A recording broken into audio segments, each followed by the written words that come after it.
Now at 4:30, imagine driving up to your home and realizing it's just not there. It happened in the Lake Worth section of Fort Worth last week when a city subcontracted a demolition crew took down the wrong house. CBS 11's Bud Gillette is on Watercress Drive where the home once stood to tell us what the heck happened. Bud?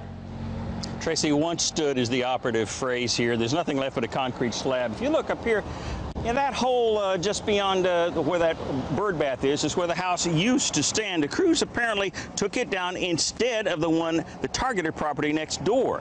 City officials are supposed to be meeting downtown right now to get to the bottom of what happened. Typical city. Have there been mistakes of that nature out here before?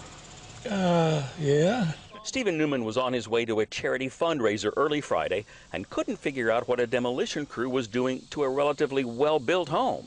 Well, I just seen an excavator tearing that house down, and I was wondering why. It's a pretty good house. It wasn't all that bad.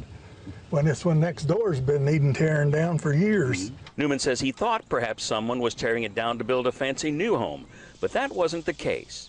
The city calls it a mistake.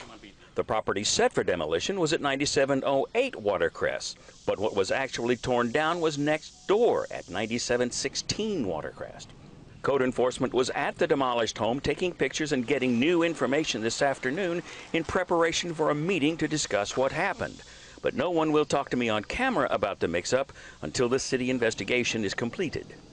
City officials have indicated that the property was vacant and public utilities disconnected before the demolition crew went to work. Samantha Farmer feels it could be an understandable mistake. Well, I mean, to be honest, all those houses up there have always been kind of junky. So I could see how they'd get it mistaken for the wrong one. Back alive now, the owner of the demolished property actually has a permanent home farther north of here in a gated community at Eagle Mountain Lake. We've not been able to contact her, but it is expected she will be compensated for her loss here. Live in Lake Worth, Bud Gillette, CBS 11 News.